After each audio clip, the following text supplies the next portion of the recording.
So low grips. Low grips is a great addition to GTA 5. Now that you can put them on every car, it will take you a lifetime to kind of get through every car and test every car. So what I did in this video, I got the top suggested cars to put low grips on by you guys. I went and put them on and I rated them. I rate these on drifting and drivability because sometimes you just leave low grips on. Or I think every single car I put it on, I haven't even took off yet. Thank you so much for clicking on this video and enjoy. The Bullet is definitely not a car that you would expect to see drifting, and it handles like that as well. You have to put a lot of effort. It's a weird car. There's not a lot of low down torque. You have to put a lot of effort into drifting this thing. But when you do start drifting this thing with these thick back tires, it's such a satisfying car to actually drift. It is a weird car because when you're trying to get this car to oversteer, sometimes it doesn't, and then you're predicting the car to snap out, but it doesn't even oversteer at all. So then when it does oversteer, it's a surprise to you.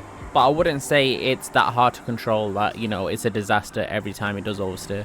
And I just think driving wise, this car is amazing. I really rate this car for driving, and it's really enjoyable. I'd give it an 8 out of 10 for driving, and for drifting I would give it a 6 out of 10 just because it's great at drifting, but it's hard to get it to drift. Now the Nebula Turbo, another recommended car that is very smooth. I must say this car is very enjoyable to drift. It's that smooth and slow that it gives you enough time to kind of look ahead of you and look, you know, 200 meters up the road so that you can predict your next drift. It gives you that time because you can kind of easily predict this car. When you start drifting, you can tell where the drift's going to end. It can do super long drifts at a very smooth pace, and I would say it's a very easy drift car. At the same time, it gives you that confidence where you think you can drift every corner possible, but then you soon realize you can't and you spin out. I would give this car an 8 out of 10 for drifting. For drivability, it's easy to control, but I would say that it takes way too long to turn corners. If you're actually trying to get somewhere, you will not be happy with the Nebula Turbo. I mean, it's a slow car anyway, but it's just like the Futo, easy to correct, easy to drift, but at a slow pace. The Sultan Classic. I must say it is definitely a lot smoother than I thought it would be. You can definitely tell the car is a lot more rear wheel biased, but it has that great balance that actually makes it driftable. It takes corners very smoothly. When you do slightly go over that boundary of angle, it does spin out, though it doesn't encourage a lot of angle, but it's definitely a drift car that drifts great if you learn how to drift it. Again, it's an all-wheel drive vehicle. They do drift differently. Time with this car to realize how the mass moves and the way this car turns corners, it's not like most cars in the game. So I'm going to give it a 7 out of 10 for drifting, and for drivability I think I'm going to give it a 4 out of 10. Actually is a great drifting vehicle, and it still has all its muscle car characteristics. You can still see the car leaning over to the edge, but it doesn't affect the drift at all. It's a very smooth drift car, and it's got a lot of angle that actually helps this car out of corners. And then if you know how to downshift, this thing can drift for ages. It can drift long bends like I do in this video. And then when it comes to drivability, it's almost better. Like, it gets stable when it comes to driving. Of course, it will oversteer nearly at every single corner, but it's one of the most stable cars on this list, and it's a rear wheel drive car. Of course, throttle control is needed, but the way this car turns, it's almost like you're in control every single time when it's oversteering. 8 out of 10 for drifting, and I would say a 9 out of 10 for actually driving. I really can't explain in words how this car is good at driving, but you just have to believe me, it's great at driving with low grips. So we all know the Futo, we all love the Futo, and it's kind of an icon in GTA for drifting, in real life and in GTA. For those who used to lower their Futo to drift it, this handling is just like a lowered Futo. You can definitely now get such longer drifts, and yeah, and you've still got that steering angle that, you know, the Futo can actually correct when it's nearly 90 degrees sideways. There's no snappiness. You don't just suddenly spin out. When you do spin out, it is a very gradual spin out. It's not instant. And driving it normally on the street, yeah, you're basically going to drift around everywhere if you're driving this. But again, it's a controllable drift. You're not going to suddenly snap when you're turning a corner. Unless, of course, you do too much steering angle or you do way too much throttle. I'm going to give the Futo a 9 out of 10 for drifting. But for driving from one destination to another, I would say it is quite slow. It's a slow car, but it's a slow drifter as well. I probably would have to give it a 4. It doesn't really serve much purpose on getting to places, but it is easy to do.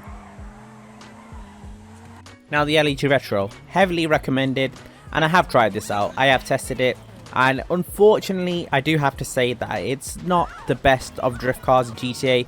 It actually performs quite poorly. It can only really do low speed drifting, and when you are doing high speed drifting, you have to cut to a very minimal angle. If you go over a certain angle, the car will snap out. So you do need to make sure you have the throttle under control when you're drifting this car, which does make it a lot harder to drift. But on the other hand, driving to places, this car has to be one of my favorite cars to get to places. It drifts way better when you're not using the handbrake, when you're just driving to places and you correct the car. It feels way more natural than yanking on the handbrake. It's definitely a car you should try out, but don't encourage the drift. Just drive and then let the car drift. It actually does a lot better when you're not encouraging it. Now the Sentinel Classic, not much to say here. It's a car that's been recommended, and I wish this car was actually good at drifting, because it's a car that should oversteer a lot. But this car is way too snappy for me to call it a good drift car.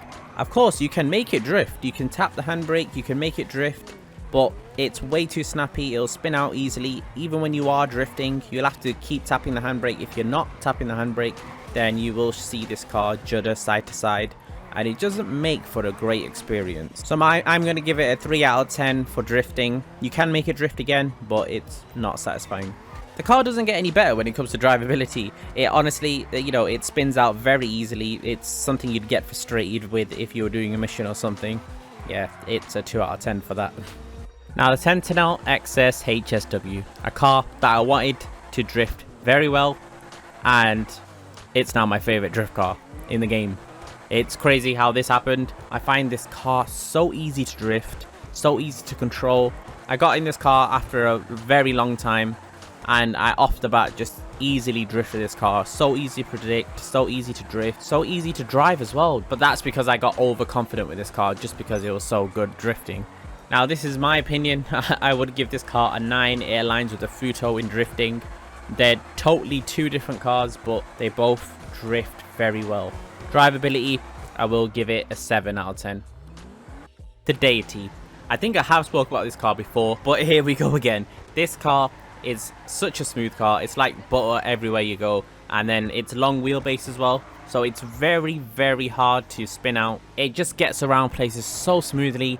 The only negative part of it is it's that long that you normally do hit the rear quarter on something. I would say it's very beginner friendly when it comes to low grips. It's a car that you should try and start out with, but I would also say don't reach a high speed with this car when it comes to drifting, because you will lose control, you will crash, because every time you go a high speed with this car, it's so heavy that it will drag along every single time you handbrake turn.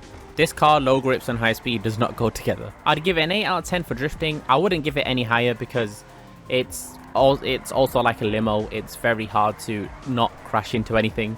Driving to places, I'd give it a 6 out of 10. It's very easy to do, but again, it's something that you don't want to do high speeds in, so that's really the only reason. The Chevrek, a car that if you've driven it before, you'd probably think it's a great drifting car. It should be great, right? Well, this car I think is too light and too flimsy to kind of drift. It's very snappy, so you can spin out very easily.